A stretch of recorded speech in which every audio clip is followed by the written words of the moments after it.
It all started out as a normal day in Bayshore. A nice, beautiful day. Ken was out sweeping his balcony at the top of the Bayshore terraces, but little did Ken know there would be something horrible incoming for him.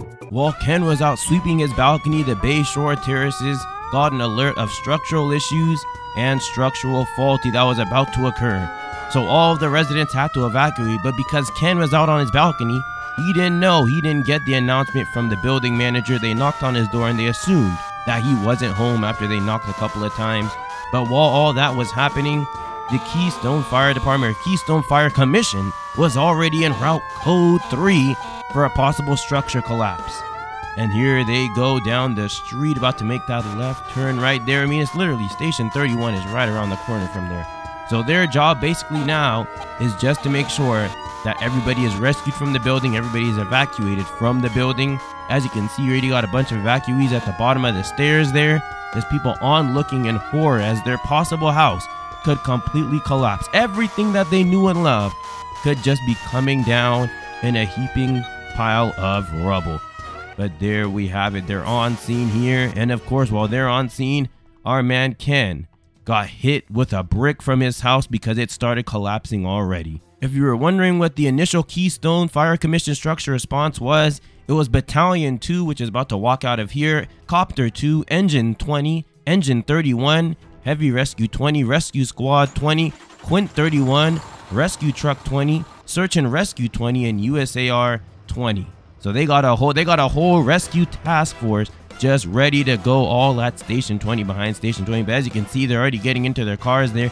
You can see the rescue truck, you can see the rescue squad, and then the one in the middle is the battalion chief. You can already see the heavy rescue over there.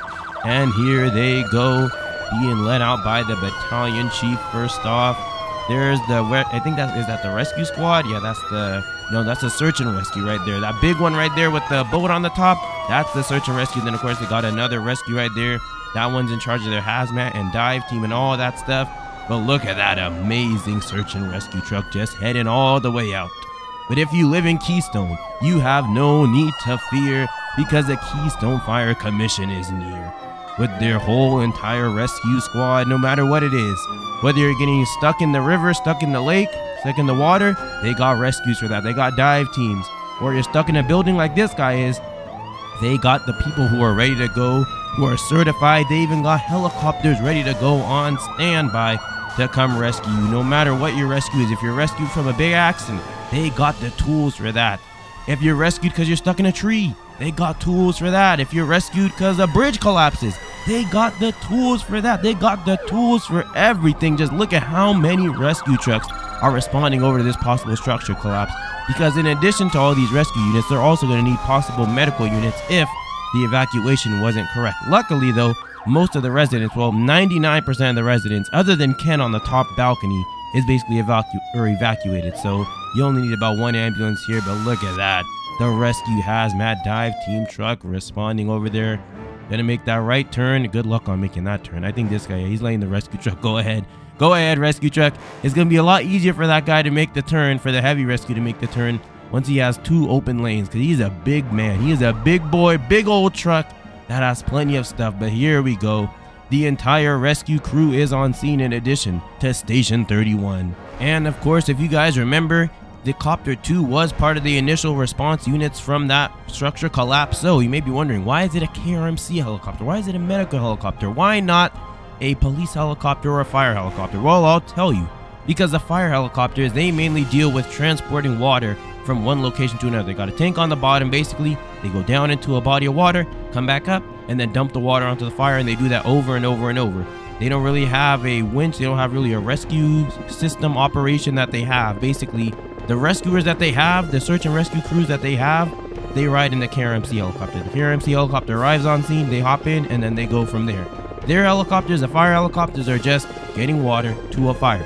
But police, you may be saying, KSP, they have their own rescue team. Why don't they use the police rescue team? Well, because they don't have a basket like the Coast Guard does and lifeguard and so on and so forth. All those stuff with a basket where a person can lay down in there in case they're unconscious. They don't have that. They can help them if the person is conscious and also semi-strong, where they can, kind of go on their own, on their own free will. They can kind of hold on to the winch. Even though they can still buckle them in to the winch and so on and so forth, or the winch, I should be saying the winch. Even though they can buckle them into the winch, they still need them to be conscious and ready to go, be able to hold onto the winch so they don't start spinning around, so on and so forth. But this right here, this KRMC helicopter, it has a basket whose whole dedicated purpose is rescuing possible unconscious or heavily injured people. So as you can see, they're landing right here onto the hospital roof to accrue their crew. But as you can see, the KRMC pilot is at the top of the building ready to go. Ken is still on his top floor saying, please help me. And if we look down here, you can see that the search and rescue truck has their mobile command center kind of rearing and ready to go, organizing a way in an operation that they can go rescue that guy without him dying. Now the chief of the Keystone Fire Commission Search and Rescue Division is asking who has their air certifications, and if they have their air certifications, head into the back of the rescue. But basically that assistant chief, or the chief of the Keystone Fire Commission Search and Rescue, he organizes all search and rescues. He needs to be on scene at all of them, whether it's a water rescue, an air rescue at the airport over there, rescuing people from the airplanes, rescuing them from buildings like right now, rescuing them from whatever. He has to be there. He's the man that basically is in charge of making sure that everything goes to plan and organizing all of the rescues. But as you can see, let's go over and see how our man Ken is doing right now. He's still up there. Oh boy, poor Ken saying help. After using the elevator in the hospital, all of the Keystone Fire Commission Search and Rescue crew, air certified people are ready to go. Plus, of course, the Keystone Regional Medical Center pilot is ready to pilot that helicopter. In they all go, bada bing, bada boom. Look at that, man, looking nice, looking snazzy, looking ready to go, and off the helicopter goes. They're strapping in, and off they go to go rescue Ken from his balcony. I mean, it's right across the way from the hospital, so it's really not that, far of a flight, but still, it's too high for a ladder. That's why they have Quints arrive at this scene, just in case that they can put the ladder up there. But yeah, this guy is way, way, way out of reach of the Quint. It's only up to the helicopter now to see if they can rescue him. All right, now that the helicopter is into position, down go the rescuers. And here goes our first rescue, lowering down the winch. Down he goes. Dude, this looks so cool. Also, this is super dangerous. If he falls, it's an absolute wrap. But they make sure they're nice and buckled in, nice and fastened in. It's not just them holding on with their hands for dear life. So here he goes, going back and forth, trying to weave his way onto the roof. He says, sir, back up, so he doesn't, accidentally kick him when he ends up back on that roof there. And here he goes. Here he goes. Oh my goodness, will he fall? Yo, I feel like this guy might just fall, dude. Look, he's over the edge. Oh, never mind. When he swings over there, he gets kind of close. Like if he was 1 second off, he's falling down to his death. It's an absolute wrap. All right, here he goes. Boom, he timed it properly. Oh my gosh, they're bringing it back up. It's time for round 2. You don't gotta do it once, you gotta do it again. You gotta do it with the second guy. Also, shout out to this helicopter pilot, because if he was off too, then it would be an absolute wrap. This guy could swing into the building and seriously hurt himself if they're not careful. But now they're determining who's gonna go second, and boom, they got our second rescuer coming on down there. But basically why they have 2 rescuers is they have one that's going to basically be riding with the victim in the basket, and then there's another one that's going to be basically helping the victim into the basket, because you can't really help him into the basket if you're already in the basket yourself. Or if you try entering the basket after the victim, it might start swinging and you have all these issues. My gosh, but this guy made it. He made it, dude. He made it safely. All right, now it's time to attach the basket. Now our third rescuer has the tough job of replacing the winch with a basket, but there you go, he takes off the winch, and now it's time for him to attach the basket on, basically so that the person can have a more comfortable ride than sitting on that winch. But there you go, the basket is attached, and now it's time to lower it on down. And as you can see, they have those 2 little orange things there. They basically act as flotation devices in the water. That's what they are first and foremost, but also they can also act as kind of a pillow, so you're not having your head basically just be resting on the metal bars. But there you go, they are now ready to go. They're saying, sir, come on over here. And now it's time for the hardest part of the rescue.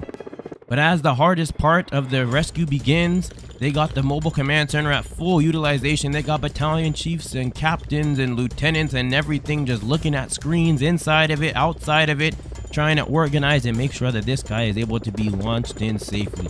But as you can see here, the basket is ready to go. The rescue team is basically just waiting on the okay from all those high-ranking people down below there that are organizing this whole rescue, and they say they have the go-ahead. So now they're starting to kind of help him into that rescue there, help him into the basket. They're grabbing his arms, you know, they're grabbing his legs, and it's just a matter of time until they finally get him in. There you go. They're holding his hand, making sure that this is as stable and easy a process as possible for him to get in there. And there you go. They're helping him get in, and he is in. The victim is in. Now it's time for one of the rescuers to go in with him. And look at that. He has the sigh of relief. Ken is relieved that the hardest part is now over. Now it's basically just getting him to the hospital and treating him. But there goes the rescuer too, and boom, he's inside of there too. And now they give the thumbs up, they give the go ahead to the pilot to raise it up, and there you go. A little bit of botch there, but for the most part seems pretty good to go. And boom, they bring it on up here, and now it's time for them to head on in. But now that they have the victim into the cabin, and they are basically ready to go to get the final rescuer, but instead of just replacing the basket for the winch again, they're basically just going to send down the basket again so that they don't have to do any extra work. Either way, it's more comfortable than into the winch. So here you go, we got the basket once again.